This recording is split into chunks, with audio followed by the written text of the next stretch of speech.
Hi everyone, welcome to Lecture 11 where we look at social change and the diffusion of innovations, a really interesting area of consumer behaviour which is applied to a lot of things, not just new products and services, but things like curing diseases, better health practices and so on.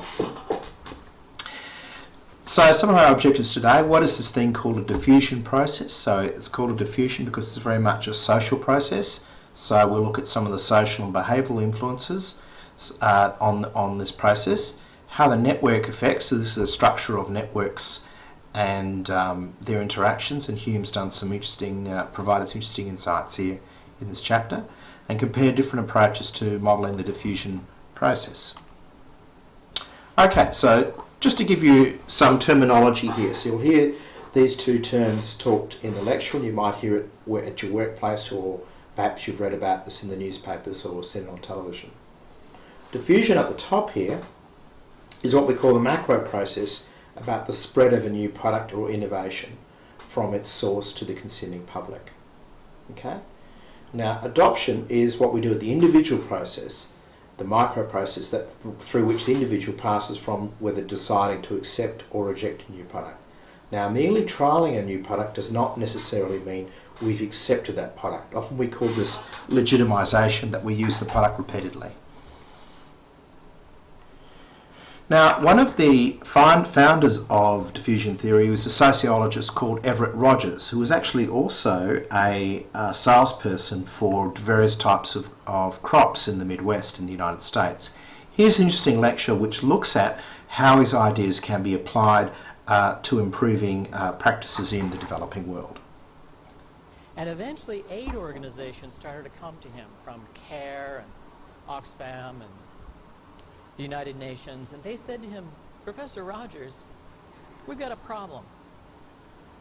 We're going around the world in developing countries, and we're giving them new ideas, what they call innovations, boiling drinking water, high-yield rice seeds, birth control methods.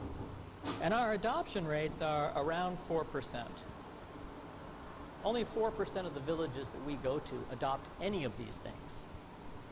So let's have a look at our communication." He said, fine. He travels around the world, he's looking at their communication, and what he finds is a regular pattern. What they do is they move into a country and they find a subject matter expert who speaks the local language and usually also speaks English. They train that individual, they give them a series of, they're mostly done on flip charts in those days, of diagrams of, these are germs, they're too small to see, but they're germs, and they're in your drinking water, and you boil the drinking water, and that kills the germs, and all this is done on this display. This individual packs up his stuff, heads into the village, sets up this thing, gives a little presentation. All the villagers come, they're always very polite, very excited to see him. The whole thing goes down really well, just fine. And then he leaves, and you get around 4% adoption. Rogers looks at this and he says, hey, like, you guys are missing a key thing here. There's a key thing in the persuasion literature that we know about how words change behavior, and you're missing it. And what you're missing is this guy. This guy's the chief. You don't want to take your show to here. You want to head this person needs to speak to this person, one-on-one, individual, informally, and say, look, here's what we're thinking of doing. Here's what we want to happen in your village. We want them to start boiling drinking water. What do you recommend? What do you think is the best way to do this? How should we approach these people? Do you want us to come? Do you want us not to come? Do you want to do it? And then you listen to these people and you follow their advice. Adoption rates when you do this, around 60%. Not 4, not 4, not 5, 60. This change rocked the whole world of communication because the differences were so huge. Translated into our world. Here's the CEO. What do? We parade that guy out directly to the employees. We do town hall meetings. We run him through big auditoriums. We get all the employees together, and he announces the change. We put him video streaming on the website. We give him a blog. We give him emails. We drive the change from him. Hey, there's a 50-year history of that not working, both in the underdeveloped world and the organizational world. What about this guy? Well, you ask, who the heck is that guy? That guy's this guy, the supervisor. Because what we know about communication is that he, and only he, has the power to use words to change these people. So what makes sense is to go to him. and say, here's the change we're thinking about. And now you look at those pages that I showed you earlier, those briefing pages, the ones, for example, in the call center, and you say, here are the kind of changes the call center's thinking about making. How should we tell this to your employees? What do you recommend? Do you want to do it? How do you think it should be done? And then you follow his advice. It's simple. Okay, as you can see there, the important issue here is identifying the important actors in the social system. Now, these are often called early adopters, or, and more importantly, these are called opinion leaders. And these are the people who really help spread the innovation. So innovation is very much a social process. It can be seeded by organisations, be them the World Health Organization or Apple Corporation, but it really is a social process of person to person, word of mouth, that really does make innovation successful or not. Mainly because we're changing behaviour to a large extent.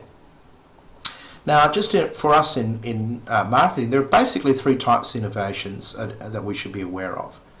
What we call continuous innovations, which are occurring all the time. These are alterations or just new brands of existing products. Dynamically continuous innovations, which are more disruptive alterations. So I suppose the iPhone is an example of a new type of handset in mobile phones, is a dynamically continuous innovation. And thirdly, what we call discontinuous innovations, which are new products requiring new behaviour patterns. And these are things that like the original mobile phone, electricity, radio, television, and so on. And so these innovations not only change our behaviour in one area, but they may change them in a number of areas. Think about how your mobile phone may have changed or does influence how you do in very different parts of your life. Well, how does it work? As I said, it's a group phenomenon, and how it spreads amongst the consumers and involves an adoption of process of many individuals. So there's a whole range of, if you like, small individual process of adoption which are occurring within a larger social system.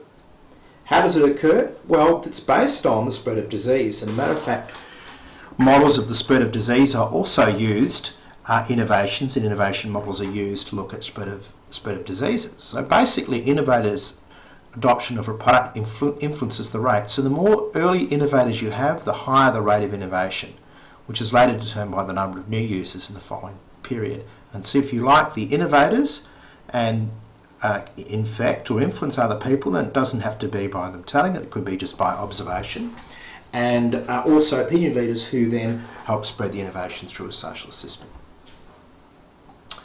Here are some important elements of the diffusion process. So we've got what we talk about the innovation. So as I said, it could be a new product, service, an idea, or practice, such as boiling water, believe it or not. Channels of communication. So we've got the mass media, salesperson, and most importantly, word of mouth. Usually marketing seeds in innovation, but it doesn't necessarily guarantee the innovation will be successful.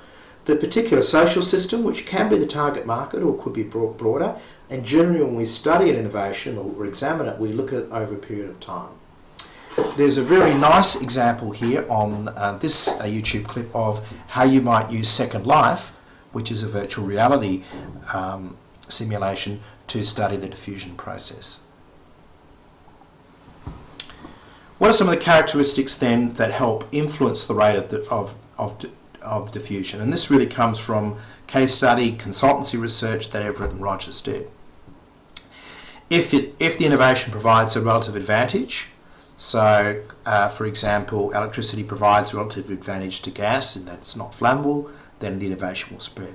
If it's compatible with how we actually do things, present needs and practices, the innovation will also spread. If it's complex or difficult to understand, the innovation will be harder to be adapted. So the use of computers really took off with graphical user interface systems. If we can trial the innovation on a limited basis, so innovations in new food and wine can be, of course, trial. And if we can observe the innovation, so while we can't observe solar panel power, we can observe solar panels. And so this degree of observability also helps spread in innovation. This next slide just shows you some examples, and I won't go through a lot of them here, but basically these are just showing you some of these things like the speed of the mobile, applications in a store, unlucky an iPhone, Apple phone Australia, or importantly, observability or communication of an innovation is particularly important. And lastly, cost. You can spread innovation very quickly by allowing people to use it for nothing for a short period of time. And of course, this occurs in computer software. And so when we looked at the original, from a few years ago, when we looked at the original Xbox, then of course we can see that how some of these factors such as observability, compatibility are used in this campaign to help spread the diffusion of an innovation.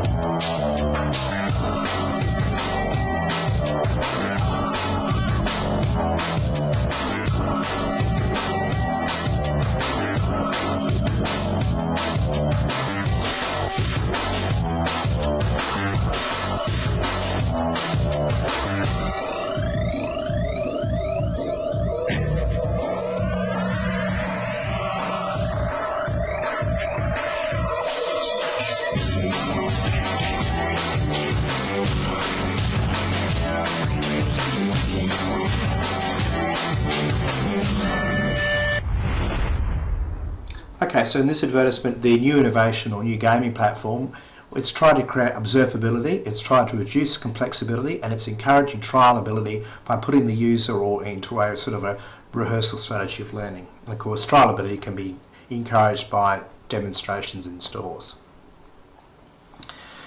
We can also relate novelty and trialability to how an innovation will spread, and this just shows you the trial probability along with how radical the innovation is. And as you can see here, where it's relatively low, we've got more a chance of trial. Where the complexity is unclear, then you can see the trial rate decreases. Where the complexity is higher, but the innovation is more, people may perhaps put more time. When it's more highly complex over here, then trialability also goes down. So this is really just showing you that there's a trade-off between people wanting to trial a innovation and how complex it is. Speed of innovation also depends upon communications. It's essentially a communications process. It's often studied in sociology as part of that. And so you've got marketer communicate to consumer, market and consumer, word of mouth, impersonal sources, so editorial matters, and interpersonal sources such as salespersons and your opinion leaders. And of course, our values of a system influence the speed and acceptance of innovation. And what we found, of course, is that various personalities or values held by a society will also increase the speed of an innovation. So, for example, Australia is a relatively open society, and there's a very quick adoption of innovations within Australia. As I said, time is the really important backbone of the diffusion process. So if you want to study, you've got to look at the amount of time people need to purchase it. We need to identify different adopter categories, although Hume takes the point that this is really often done after the research is done, and the rate of adoption, how long to be adopted by the members of a social system. Generally, a product is seen as being adopted by 90-95% is often what we would say is that the innovation has been pretty much totally accepted. This is just showing you some of the differences in adopter categories between what we call innovators who adopt early adopters, early majority, late majority, and laggards. And you can see the diffusion of their source there, which comes from Everett and Rogers' own book in 1995. Now, these percentages, of course, are just based on a normal curve. So they just looked at the first 2.5%, 13%, 34%, and so on, and then looked at what kinds of people these are. So there really isn't any theory to explain that an early adopter is respectable. It's just, I guess, an empirical observation. And so you can see here that innovators tend to be more venturesome. Early adopters are looking for respectability. The early majority will only adopt ideas after some deliberation. The late majority tend to be sceptical, and the laggards are quite traditional and will actually resist adopting a new product. And this is really just saying, this is just, I guess, a few more notes on this. So some of the things we tend to find about innovators. Firstly, there's a personality trait of innovativeness, which we discussed a few weeks ago. But a few more things is these people tend to be more well-educated and more risk capital. By that we mean they're prepared to lose money or prepared to waste time on a new invention. And some of these may be opinion leaders. The early adopters, on the other hand, these people are more socially integrated, so these are the more opinion leaders. And these are people who are likely to adopt. Now, the issue if you're an opinion leader is you don't want to make a bad decision because then you might be proven wrong. And this is some of the research, accept the new innovation that is not successful. So this is really the hardest part of the innovation process, is really this first 16%, as you can see there. So really, targeting opinion leaders is a very important part of an innovation gaining momentum. Early majority, these people really provide the legitimisation for the innovation. So the legitimisation of the mobile phone or the cell phone really came when tradespeople and people in the finance and business sector started using that phone. And these people are slightly more above average in income, social status, and so this is really what we call down the trickle-down effect. Late majority, these are quite sceptical about it and only yield because of economic and social pressures. So they are reluctant, if you like, adopters. Laggards, they're the last and have the lowest income and social class. And so these are also an important group in many health interventions that we can study. And here is one here. So here's one for a heartburn remedy. It's only heartburn, I should learn to live with it right. And you can see this is really targeting the laggards for a medicine which relieves heartburn. So these are people least likely to adopt and you notice that they're older, more conservative, as shown in that picture. Again, this is just showing you the spread of the innovation. And as I said, it's a bell-shaped curve, and Everett just drew these lines and then looked at the kind of people within each of these parts of the curve. Now, how early adopters react when the majority embrace is also important. So just because one sector of the economy, of the social system may adopt a product, doesn't necessarily mean that they'll continue to use the product if other people start adopting that product. There is also a sort of this cachet of being first and being unique, need for uniqueness. And this has been found, interestingly, in research on in motor vehicles by researchers at Wharton University. Have a look at this. Whoops, I'll go back.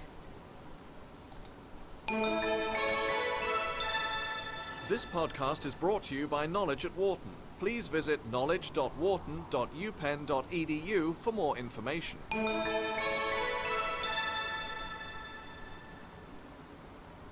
It is a well-established principle of new product development that a small group of early adopters can influence mass market adoption of a new product.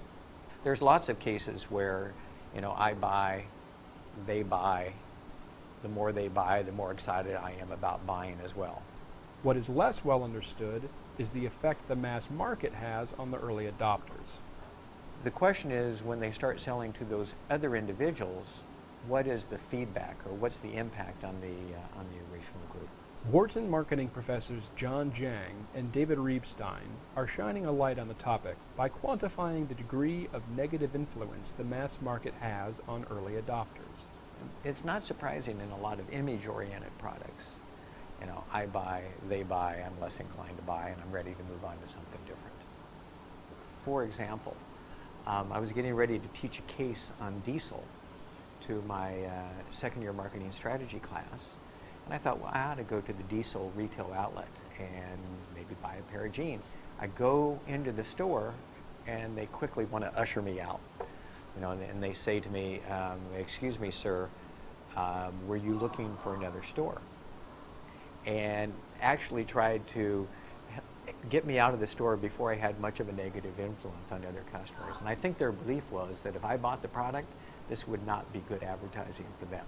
Reebstein and Jang's paper suggests, first of all, that firms should be cognizant of the potential backlash effect when introducing a product to a new segment of customers. When we explain it to people, Intuitively, it makes sense. What's interesting is that we're quantifying it. An example that we talk about in the paper, and we've got data to sort of show that this effect happens. Porsche is doing great selling to, sports car enthusiasts. It had a great reputation there. They're looking and saying, whoa, look at this other market over here of SUV drivers. And Porsche moves to introducing an SUV. It's not clear to me how much they thought about what the backlash would be. What you will see is the Porsche sales were doing well. You see a direct impact as the SUV sales start going and taking off. Not only were there letters to various different publications complaining about how could Porsche possibly be doing this and destroying the brand, but you saw it in the sales too. And it is my belief, and the data supports it, that the introduction of the SUV, the Porsche SUV, had negative repercussions. One of the purposes of the paper is to get people to concentrate and think about that backlash. Zhang and Riebstein's paper not only documents the backlash effect, but presents a strategy for managing product introductions in the presence of that effect. What we develop in the paper is sort of an issue of what's the timing, how far do you want to get into penetration. It's also a function of what's the relative size of those markets. And you're willing to sacrifice some sales in that first market if that second segment is sufficiently large. Our study shows that, in fact, even with the backlash effect, in many kind of situations, you still want to get into this general market. The reason is very simple. The backlash effect is a dynamic effect. The leverage effect is also a dynamic effect. And by judiciously select the timing of a market entry, you can actually maximize the leverage effect and minimize the backlash effect. So one of the interesting consequences are, if I'm going to go into this second market, should I do it with a different brand? And so there's going to be some follow-up in trying to think about, what's the cost of developing a second brand, and try and compare development of a second brand versus staying with the original brand. For more information, please visit... Now, I found that quite a fascinating example of how the social system works, sometimes not in the direction that we think it works, that there is a degree of backlash about what people will buy, given that other people start using the product in the majority. And you can probably think of examples perhaps in music or fashion where this might occur. Well, what it does show is you do need to study the social complexity of the system. Some other notes about the rate of adoption. Well, when we look at, there's a very nice diagram in your text which is showing that globally the diffusion rate is becoming more rapidly. And key marketing objective, of course, is to gain acceptance rather than necessarily profit at this stage. Penetration pricing, or low introductory pricing, is often used to assist adoption or reduce competition, although a slower adoption through price skimming is also more financially attractive. Fast adoption facilitates ongoing retailer support, so of course it's important that we understand this process. And as you saw earlier, it's really important in social marketing and health initiatives. Now, if we look at it as an individual, if we look at the adoption process, you can see it's somewhat similar to what we saw earlier in decision making, that there is an awareness, interest, evaluation, but here's where it's a bit more interesting, a trial, and then what we call adoption or rejection. And basically I call this stage legitimisation, decide whether or not to continue using the product. So adoption isn't more than just using the product once. You haven't adopted, you must use that product repeatedly. This is just showing you the enhanced stage of the adoption process as seen by Antil from the Journal of Consumer Marketing from a few years ago. And you can see there's an awareness, interest, that might lead to a rejection or a purchase, a trial, direct, and then there's a consumption, a confirmation, and then finally at point 7 we might get to an adoption stage. So there are very many steps in the process, the individual process between trial, purchase, and finally adoption. Now, communication issues now, because the diffusion of innovations is essentially a social process, and now we're starting to understand social media a lot more. or that it's becoming a lot more prevalent, you can see in this map the interrelationship now between the spread of an idea, in this case Queensland flood information, and various media organisations here, Queensland Media, ABC News, Courier News and so on. And this has been produced from your textbook, Figure 1. And you can see here that understanding the linkages between these tweets, which you can sort of see in the background, is a way of understanding how an innovation spreads. And importantly, the innovation spreads not just through the media, but through interpersonal communication. And this is really shown in this figure here, which is a NetViz showing linkages on a Facebook. I think this is Hume's Facebook friends, and you can see there are some people who are linked in a social system. There are others who we might call, which are actually called orphans, who are very hard to reach. And then there are various clusters over here. So this means any innovation in this cluster may not spread to this cluster over here without what's called a bridge or a structural hole. Whereas an innovation in this cluster or this cluster is possible to spread to this cluster here, or vice versa. So mapping the social network system is a really important part these days in understanding the spread of an innovation. What about the innovators? What kind of people are they? Well, they're often defined as the earliest purchasers, those with another way of thinking about them is that they score highly on the innovativeness personality trait, and we'll look at that in a minute. Usually 3 months of availability and the first 2.5%. They're more likely to have the following characteristics as well. So in terms of identifying them, why are we bothering? Because if we can identify them, we can market to them or provide an encouragement of trial. And they're best interested, they'll seek information, they're deliberate about the purchase of new product. They can be, but are not always, opinion leaders. They're more open-minded. They do have the need for uniqueness, which is where that backlash argument came in earlier. Excuse me. They're inner-directed, so that's another personality trait. Often they'll read specialist magazines. So if you're interested in computers, you might read magazines about computers or cars. So that'll make you an innovator, and they tend to be younger. Low risk. They have a lot of knowledge. They're quite self-confident. They see themselves as an expert, or they're seen as an expert by members in their reference group. So a way of identifying innovators is to ask other people who they think the innovators are. Similar ages to those who influence, and they read specialist publications. Here's just showing you how you might measure innovativeness, and you can see it's very much driven by risk-taking. Also, whether they